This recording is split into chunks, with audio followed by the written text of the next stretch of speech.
Hello views, welcome to DGMS Tamil channel. சிறகடிக்க ஆசை சீரியலுக்கான upcoming எபிசோட்ல 2 பேரையும் காப்பாற்றணும் இல்லைங்க, அவங்களுக்காக சம்பாதிக்கணும், அதனால வெளிநாடு போயிருக்காங்க அப்படின்னு மீனா சொல்ல, வெளிநாடு தான் போய் சம்பாதிக்கணுமா, இங்கேயே சம்பாரிச்சனா அப்படின்னு சொல்லிட்டு முத்து கோவத்தோட சொல்ல, இல்லை உங்களுக்கு என்ன பிரச்சனை அப்படின்னு சொல்லிட்டு தண்ணி அறியாம ரோகிணி இந்த பதில சொன்னதை எடுத்து முத்து மீனா 2 பேரும் மாறி மாறி முகத்தை பார்த்துக்கிறாங்க. இப்படி பண்ணிட்டோமே அப்படின்னு சொல்லிட்டு அதுக்கப்புறம் ரோகிணி சமாளிச்சு பேசி முடிக்கிறாங்க. நீங்க கிளம்ப வேண்டியது தானே, அவங்க எப்படியா பார்த்துக்க போறாங்க அப்படின்னு சொல்லிட்டு சொல்ல, அது எப்படி விட்டுட்டு போக முடியும், கிருஷ்ண பார்த்துட்டு நாங்கள் கிளம்புறோம் அப்படின்னு சொல்லிட்டு முத்து மீனா ஒரு பக்கம் உள்ள போக, இன்னொரு பக்கம் வந்து ரோகிணிக்கு ஒரே குழப்பமாவே இருக்கு. அதான் ரோகிணி ஹாஸ்பிட்டல்ல இருந்து கிளம்பினாலும் மனசு ஃபுல்லா கிருஷ்ணாபகமாவே இருக்கு. என்ன ஆகுமோ ஏதாகுமோ அப்படின்னு சொல்லிட்டு பக்கம் உள்ள வந்த டாக்டர் என்ன பண்றாங்க, கிருஷ்ண செக் பண்ணிட்டு இப்ப எந்த பிரச்சனையும் இல்லைங்க, 2 நாள் கழிச்சு கட்ட பிரிச்சலாம், 2 நாள் கழிச்சு ஹாஸ்பிட்டலுக்கே வந்து பிரிச்சுக்கோங்க அப்படின்னு சொல்லிட்டு சொல்றாங்க.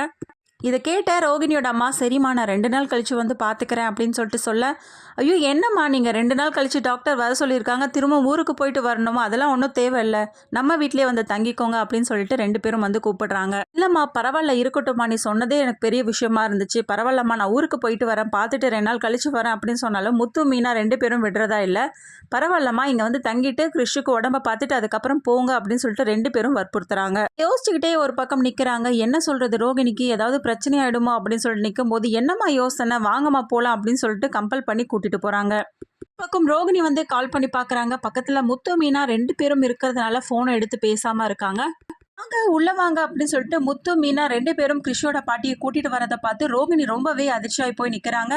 என்னோட பாட்டியை பார்த்து விஜய் எப்போதும் போல பேச ஆரம்பிக்கிறாங்க. இப்படி வரப்போறவங்களாம் வந்து நடு வீட்டில் உட்கார வச்சுட்டு அப்புறம் எப்படிதான் அப்படின்னு சொல்லிட்டு எப்போதும் போல பேச, முத்து மீனா 2 பேரும் வந்து விளக்கத்தை சொன்னதுக்கு அப்புறமா அண்ணாமலையும் சரிம்மா இங்கேயே தங்கட்டும் அப்படின்னு சொல்லிட்டு ஏத்துக்கிறாரு. பார்த்து விஜய் ஒரு பக்கம் கோவப்பட, இங்க எங்கெங்க இடம் இருக்கு, எதுக்காக இங்க தங்க வைக்கணும் அப்படின்னு சொல்லிட்டு கேள்வி கேட்க, நீ கொஞ்ச நேரம் அமைதியா இரு விஜய் அப்படின்னு சொல்லிட்டு அண்ணாமலையும் அடக்க, ஏற்கனவே எங்க ரூம் பிரச்சனையா இருக்கு, இதுல எந்த ரூம்ல அங்க தங்க வைக்கிறது அப்படின்னு சொல்லிட்டு விஜயா கேட்க, உடனே சொல்றாங்க எங்க ரூம்லயே தங்கிக்கிட்டோம் அப்படின்னு சொல்லிட்டு ரோகிணியும்.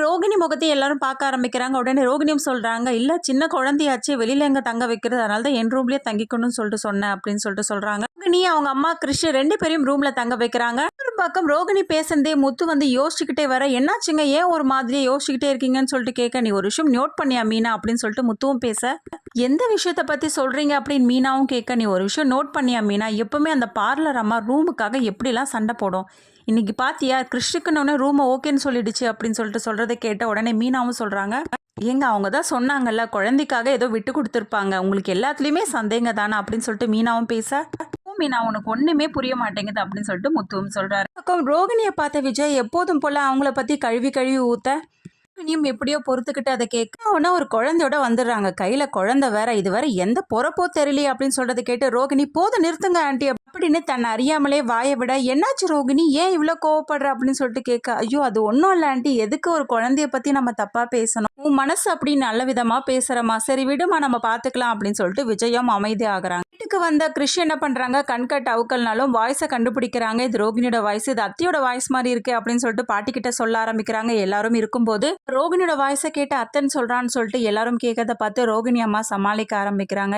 என்னோட பொண்ணோட குரலும் கிட்டத்தட்ட ரோகிணியோட குரல் மாதிரி தாங்க இருக்கும், அதனால தான் வந்து அவங்க அத்தை நினச்சிக்கிட்டு பேச ஆரம்பிச்சிட்டா, நீங்கள் எதுவும் தப்பாக நினச்சிக்காதீங்க அப்படின்னு சொல்லிட்டு சமாளிக்க ஆரம்பிக்கிறாங்க. அப்புறமா தான் ரோகிணி ரொம்பவே நிம்மதி அடைகிறாங்க. எப்படியோ சமாளிச்சிட்டாங்க அப்படின்னு சொல்லிட்டு, அம்மா நீ ஏன் இன்னும் கிருஷை வச்சுட்டு இந்த இடத்துல இருக்குன்னு சொல்லிட்டு யாருக்கும் தெரியாமல் அவங்க அம்மா கிட்ட வான் பண்ணுறாங்க. அதுக்கப்புறம் இந்த வீட்டை விட்டு கிளம்புறாங்களா, அதுக்கு முன்னாடியே வந்து ரோகிணி தான் தன்னோட அத்தை அப்படின்றது தெரிய வருதா, இது எல்லாமே தெரிஞ்சுக்கலாம். நம்மளோட சேனலை வந்து சப்ஸ்கிரைப் பண்ணிக்கோங்க, கூடவே இருக்க அந்த பெல் ஐக்கனும் கிளிக் பண்ணிடுங்க, அப்போ தான் நான் போட அடுத்தடுத்த வீடியோஸ் உங்களுக்கு நோட்டிஃபிகேஷனில் வரும். ஓகே வியூஸ், தேங்க்ஸ் ஃபார் வாட்சிங் திஸ்.